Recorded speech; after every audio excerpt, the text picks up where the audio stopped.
Cumprimento a todos com a paz do Senhor. Eu sou o pastor Valcir da Assembleia de Deus, Ministério Jardim Iva, e é um grande prazer sempre estar aqui para comentar sobre a lição da Escola Bíblica Dominical. E neste domingo nós voltamos novamente aqui para falar a respeito da lição de número 13. E aí vem as perguntas. Que tipo de cidade a Jerusalém do milênio será? Haverá palácio real? É uma cidade simbólica ou literal? Então são esses os temas que nós vamos estudar nesta lição.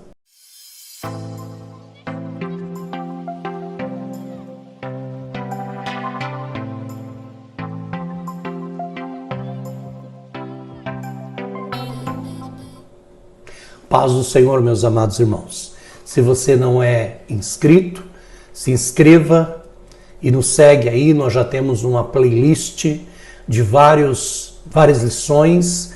Nós estamos com esta lição concluindo todo o ano de 2022, então são 4 trimestres, 52 lições. Essa é a 50ª lição, 52ª lição que nós estamos gravando aqui. 13, vamos dizer exatamente, 52ª lição, que nós estamos gravando e deixando aí essa playlist no Adenge Online. Então você entra lá no YouTube, no Adenge Online, e você vai poder ter acesso aos comentários feitos por nós lá durante o ano de 2022. Eu quero agradecer de coração a todos que tiveram acesso e aqueles que ainda virão no futuro a ter acesso a esses comentários. Comentários bem humildes, simples, mas eu agradeço a Deus pela oportunidade e eu quero agradecer aqui, nesta lição, ao presbítero Malco, que gentilmente tem editado todas essas lições. Que Deus continue abençoando poderosamente a vida desse servo de Deus e de toda a sua família. Mas vamos lá, hoje nós falaremos da lição de número 13. E a lição de número 13, ela tem um nome que é muito diferente de todas as outras lições, porque ela vai falar de algo muito interessante. A gente vinha falando de alguns outros temas, por exemplo, na lição 1 nós falamos sobre Ezequiel, o atalaia de Deus. Na lição 2 nós falamos vem o fim, que é quando Deus fala para Ezequiel que o fim está chegando. Na lição 3 nós falamos sobre as abominações do templo, onde Deus estava dizendo para Ezequiel que a coisa estava realmente feia, e levou ele até o templo para que ele pudesse ver ali a estátua de ciúmes e todas as abominações que se faziam dentro do templo. Na lição 4, quando se vai à glória de Deus, Ezequiel tem uma visão que a glória de Deus está saindo do templo, era algo que o povo não acreditava que poderia acontecer.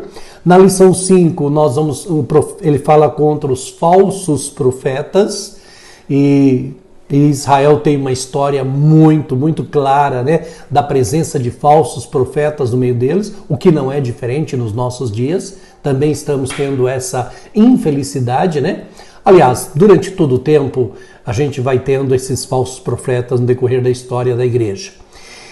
A lição 6, nós falamos sobre a justiça de Deus, que Deus ele é justo e ele cobra de todos os seus servos. Na 7, nós falamos a responsabilidade é individual. Deus ele não faz acepção de pessoas, ele cobra individualmente de cada um. Na lição 8, nós falamos sobre o bom pastor e os pastores infiéis. E esses pastores eram, na verdade, os governantes, E por que não dizer também os profetas? Na lição 9, nós falamos sobre Gog e Magog, um dia de juízo. Não é o Gog e Magog lá de Apocalipse. Esse Gog é um rei, um título, e Magog é uma terra. Não tem nada a ver com a de Apocalipse, que é apenas simbólica. Na lição 10 nós falamos sobre a restauração nacional espiritual de Israel, como Deus estaria restaurando novamente este povo. Na lição 10 nós falamos sobre a visão do templo e o milênio. E na lição 12 nós falamos imerso no Espírito nos últimos dias. Então, a partir da lição, vamos dizer assim, da lição 10, a gente começa lá no capítulo 40 e nós vamos aqui até a lição 13, que é a lição de hoje, que é o Senhor está ali, que na verdade é o nome da cidade de Jerusalém, né? O nome da cidade de Jerusalém, o Senhor está ali. O nosso textuário dessa lição diz assim: não se fará mal nem dano algum em todo o monte da minha santidade, porque a terra se encherá do conhecimento do Senhor, como as águas cobrem o mar. Está lá em Isaías 11, verso 9. E a verdade prática vai dizer: o Deus de Abraão, de Isaac e de Jacó governa soberanamente o seu povo e ele está no meio do seu povo. Então nós vemos aí a mudança do nome da cidade de Jerusalém. Ela vai ser um pequeno quadrado de 2.500 metros, 2,5 km, no meio de Jerusalém. E esse pedacinho, que na verdade depois vai ser envolvido com toda Jerusalém, mas esse pedacinho é para esquecer um pouquinho de todas as abominações que se cometeram dentro de Jerusalém. Então nós temos aí uma mudança do nome, que depois vai se tornar toda Jerusalém. E ele diz: o Senhor está ali. É na verdade um nome do próprio Deus, Nós vamos ver no decorrer da lição que Deus teve vários e vários nomes no decorrer da história. Jeová Jireh, Jeová Rafá, Jeová Nissi, Jeová Makadesh, Jeová Shalom, Jeová Elohim, Jeová Sideknu, Jeová Rofi, Jeová Shammah, Jeová Sabaó. Nós vamos falar um pouquinho sobre cada um deles no decorrer da nossa lição de hoje. Mas vamos então, essa lição de número 13, o Senhor está ali, Aí nós temos o nosso texto bíblico, a leitura bíblica, que está lá em Ezequiel 48, do 30 ao 35. Eu vou ler aqui, são apenas 5 versículos, E estas são as saídas da cidade, também pode ser interpretada como extremidades da cidade, desde a banda do norte, 4.500 medidas, e as portas da cidade serão conforme os nomes das tribos de Israel, 3 portas para o norte, para a porta Ruben, uma porta de Judá, outra porta de Levi, outra. A banda do oriente, 4.503 medidas, saber, a porta de José, uma porta de Benjamim, outra porta de Dan e outra da banda do sul, 4.500 medidas, 3 portas, porta de Simeão, uma porta de Sacar, outra porta de Zebulon, outra da banda do ocidente, 4.500 medidas, outras 3 portas da Gade, uma porta de Azer, outra porta de Naphtali, outra 18 mil de medida de redor, e o nome da cidade, desde aquele dia será: o Senhor está ali. Então nós temos aqui os 12 filhos de Jacó, cada um deles recebendo um nome de uma das portas de Jerusalém. Só para conhecimento, a Jerusalém de Ezequiel, da época de Ezequiel, Jerusalém da época de Jeremias, que estão tudo contemporâneo, ela tinha apenas 6 portas. E nunca teve 12 portas. Mas a Jerusalém lá do milênio, ela terá 12 portas, cada uma delas com o nome de um dos filhos de Jacó. Nós vamos falar hoje também sobre os filhos de Jacó. Muito bem. Então nós vamos entender aqui claramente dentro da nossa introdução que nós vamos exatamente falar um pouquinho sobre Ezequiel. Ezequiel ele antecipa a questão apocalíptica, porque Ezequiel está muito ligado a Apocalipse. Os dois usam linguagens de imagens, e no caso de Ezequiel ele usou muito a questão do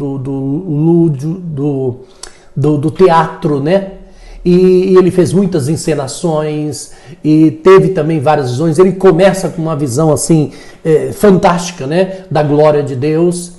E ele termina o livro falando da mesma glória de Deus, que ela sai pela porta do Oriente e ela volta pela porta do Oriente. Então é uma visão maravilhosa, umas imagens, uma roda dentro de outra roda, um homem com uma vara de medir. Enfim, são várias visões que Ezequiel tem no decorrer do livro, e eu confesso, é um livro que vale a pena estudar várias e várias vezes em nossa vida, porque é um livro maravilhoso.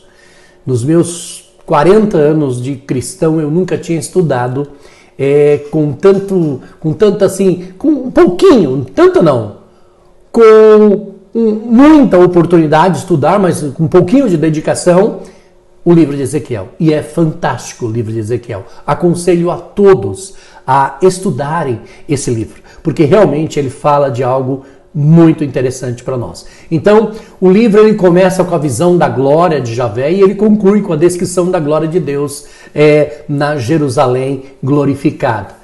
Então, para entender o livro de Ezequiel, a gente tem que também entender um pouquinho do livro de Daniel, um pouquinho do livro de Apocalipse. Então, se a gente pegar aí Ezequiel, Daniel e João, esses três tiveram assim uma revelação fantástica da glória de Deus. Então, para entender um pouquinho mais cada um esses livros, a gente precisaria ler com muito cuidado Ezequiel, Daniel e Apocalipse. Se você fizer isso e ler com muito cuidado, anotando, você vai ter uma visão clara aí, uma visão escatológica dos últimos tempos, bem mais clara do que se você ler os livros em separados, porque eles têm muito a ver um com o outro. Então isso é importante para a gente poder falar um pouquinho dessa lição de hoje. Então, e essa lição em si, né, essa lição nós vamos encontrar aqui, a presente lição encerra o trimestre estudando os aspectos de Jerusalém do milênio. Então a nossa lição de hoje vai falar sobre a Jerusalém do milênio. E o nosso a palavra-chave assim, dessa lição é o Senhor. Se o nome da cidade é o Senhor está ali, então esta será a palavra-chave, o Senhor. E o primeiro tópico nosso é sobre a cidade, né? E há aí uma similaridade aí, né, da visão de Ezequiel e do apóstolo João, como eu já disse. E aí também, né, o comentarista não coloca, mas eu coloco aqui um pouquinho de Daniel, que eu acabei de falar sobre essa questão, tá? Mas é importante a gente distinguir, tá, a diferença entre a Jerusalém Jerusalém do milênio, da nova Jerusalém do mundo vindouro. Quando eu penso na Jerusalém do mundo vindouro, diz que a cidade ela é quadrangular, de comprimento e larguras iguais. Ela mediu a cidade com vara, tinha 2.500 quilômetros. Então nós temos aqui um quadradinho. A lição de hoje vai falar de um pequeno quadrado dentro de Jerusalém, tá? Agora, Jerusalém lá de Apocalipse, aí a gente tem que tomar muito cuidado se está falando de uma nova Jerusalém ou se está falando exatamente de cada ser humano. Vamos devagar para que a gente, cada cristão em si, né, como uma esposa ataviada ao seu esposo e tal, a gente tem que tomar muito cuidado com essa questão, mas é uma análise que tem que ser feita aí nessa questão das duas Jerusalém. Tá? Importante. E o nosso primeiro subtópico vai falar sobre as saídas da cidade. Ou a outra expressão seria as extremidades, né? Seria isso daí. Então, nós estamos falando exatamente... o texto deixa claro que se trata de Jerusalém, né? O termo hebraico saída, que é o Totsaot, aparece somente uma vez e que é usado o livro de Números com o sentido de limite ou extremidade, né? Então nós temos aqui também essa questão, falando sobre a extremidade. Então a ideia aqui seria exatamente as extremidades da cidade, mas saída, né? A forma familiar e mais tradicional mantida na Septuaginta, a versão grega do Antigo Testamento e nas nossas versões. Então, quando ele fala lá no que nós lemos aqui, né, no verso 30, falando sobre as saídas da cidade, ele está se referindo sobre as extremidades. Que ele vai dar aqui as medidas, né, tantos metros para lá, tantos metros para cá, e ele vai determinar aí as extremidades até onde vai a cidade, ok? Então, muito bem. E ele vai falar sobre o formato, né? E o formato, ela é quadrada. E a Jerusalém, tanto de Ezequiel quanto de Jeremias, tal, ela nunca foi quadrada, né? A gente sabe pelo desenho, né, que ela é assim meio, digamos assim, um trapézio, Eu não sou muito bom em matemática, né? Mas quando você olha o desenho hoje, ela não é quadrada, tá? Ela não é. Ela tem aí uma quantidade muito grande de quilômetros quadrados, né? Mas ela não é quadrada, ok? Mas essa Jerusalém aqui, o formato dessa nova cidade, o Senhor está ali, ela é quadrada. Então nessa visão aí, o profeta fala de 4 lados descrito como sistema horário, né? Vamos tentar entender o sistema horário. Por quê? Porque é o seguinte, eu coloco o meu braço direito no nascente do sol e quando eu coloco o braço direito no nascente do sol, tá? Braço direito, na minha frente vai ficar o norte. Então eu fico norte, atrás sul, leste à direita, oeste à esquerda, tá? Então se eu fizer aqui só para vocês verem, eu vou afastar um pouquinho, né? Para vocês terem uma ideia, meu braço direito para cá, meu braço direito para cá, ok? Então leste, nascente do sol, oeste para cá, norte para lá e o sul para cá. Então, quando a gente analisa o formato da cidade, né, a gente vai ter que analisar a questão, os 4 lados descritos assim, norte, leste, sul e oeste, ok? Então, o tipo da Nova Jerusalém, lá de Apocalipse 21:16, é um tipo, não é a mesma, lembra bem, não é a mesma, e a extensão é 4.500 medidas, ou 2.250 metros. Está lá Ezequiel 48:16, tá? A cidade de Jerusalém nunca teve sua área territorial quadrada e nem a sua arquitetura em nenhum período histórico. O que o profeta está revelando é algo novo até então, uma figura nova de Jerusalém do mundo vindouro. Então nós estamos falando de algo que ainda vai acontecer no futuro, provavelmente no milênio, nós teremos essa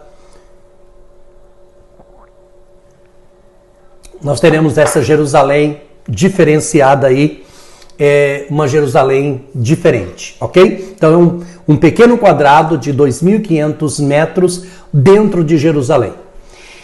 Também nós vamos falar aqui sobre as 12 portas, né? Então Jerusalém histórica, de Ezequiel e Jeremias, já até citei para vocês, ela sempre teve 6 portas, né? A porta do povo, lá em Jeremias 17:19, porta do sol, Jeremias 19:2, porta de Benjamim, está lá em Jeremias 20, porta da esquina, Jeremias 31, porta dos cavalos, Jeremias 31, porta do meio, porta entre os muros, eram estas. Então se a gente contar aqui, ó, porta do povo, porta do sol, porta de Benjamim, porta da esquina, porta dos cavalos e porta do meio e porta entre os muros. São 7 portas. Tá? A torre e o templo então nós tínhamos aí 7 portas, na verdade, nunca teve 12 portas. Mas é apenas uma simbologia. Quando o profeta está falando, ele está usando um tipo. E nesse tipo ele vai colocar nessa pequena cidade, nesse pequeno quadrilátero, 12 portas. É interessante que a gente pense nisso. Ele vai colocar 12 portas. Em cada uma das portas, um dos nomes dos filhos de Jacó, que nós vamos depois aqui estudar exatamente em detalhes, né? Nós vamos ver que cada porta vai ter a porta de Rubem, a porta de Simeão, a porta de Levi, a porta de Judá, a porta de Sacar, a porta de Zebulon, a porta de Gade, a porta de Azer, a porta de José, a porta de Benjamim, a porta de Dan e a porta de Naftali. Então nós vamos ver aí os 12 nomes, os 12 filhos de Jacó. Lógico, Jacó também teve Diná, mas Diná não é contada nessa relação. E só uma observação interessante, dos 3 patriarcas, né, Abraão, Isaac, Jacó, até o comentarista coloca assim, né, Abraão teve que escolher entre Ismael e Isaac, ele escolheu Isaac. Jacó teve que escolher entre Esaú e Jacó, Isaac teve que escolher entre Esaú e Jacó, escolheu Jacó, Deus escolheu Jacó. Entre os filhos de Jacó, todos eles se tornaram patriarcas, né? Então os 12 nomes das tribos ficou no nome dos 12 filhos de Jacó. E não teve que escolher, exceto Diná, né? Que ficou, né, aí no meio, sofreu toda uma situação complicada, né? Então, eu imagino como era a situação de... Aqui é uma colocação minha, né? Como era a situação de Diná no meio de 12 irmãos. Somente ela como mulher no meio de 12 irmãos.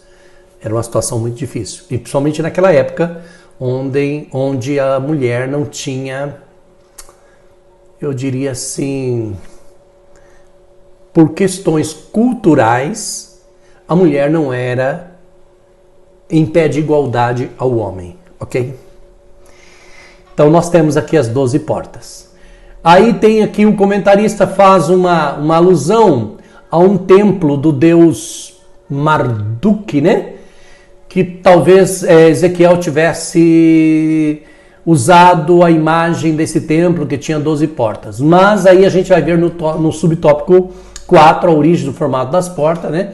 E vai deixar claro para nós que jamais Ezequiel ia usar um templo pagão para poder colocar aqui as suas revelações. Ele estava tendo uma revelação da parte de Deus e não tem como a gente dizer o contrário. Então, resumindo esse tópico, Deus, ele é o arquiteto e construtor da Nova Jerusalém, a cidade do milênio, cujo nome é O Senhor está ali.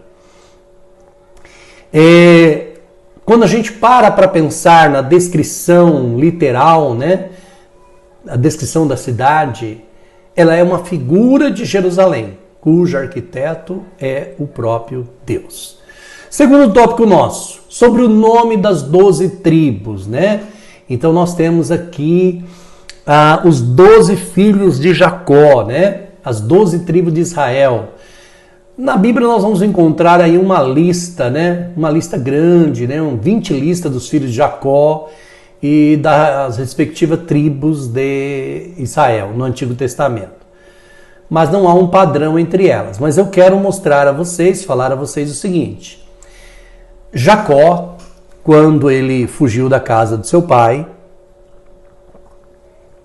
fugido do seu irmão, ele foi para os parentes lá, Labão, e lá ele casou trabalhou lá 7 anos para ter Raquel. Quando ele foi casar com Raquel, né, Labão deu Lia como esposa para ele, que era a mais velha. Segundo a regra, a mais velha tinha que casar primeiro. Com Lia, depois ele trabalhou mais 7 anos e ele teve então Raquel. Então a sua primeira esposa, né, foi Lia. Lia recebeu do pai uma serva, cujo nome era Zilpa. Então vamos lá. Lia, primeira esposa, teve 6 filhos. Rúben, Simeão, Levi, Judá, Issacar, Zebulon. Mas vamos lá. Rúben, que significa eis um filho, né? Simeão, escuta. Levi, apego. Judá, louvor. Issacar, alugado ou recompensado. E Zebulon, habitação. E da serva de Lia, que era Zilpa, Jacó teve Gad, quer dizer boa sorte. E teve Azer, que é feliz. Da segunda esposa, Raquel, né? Raquel teve José, que significa ele possa acrescentar. E teve também Benjamim, filho da minha mão direita.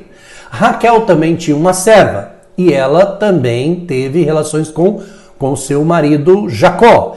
E de Bila nasceu Dan, que não tem lá o significado, né? Aqui na Bíblia, na nossa lição de hoje. E Naftali, que quiser luta, tá? Então, olha que interessante. Então aqui está os 12 filhos de Jacó. Lia também teve Diná, mas como já havia comentado, né, não consta. Então nós temos aqui os 12 filhos, né?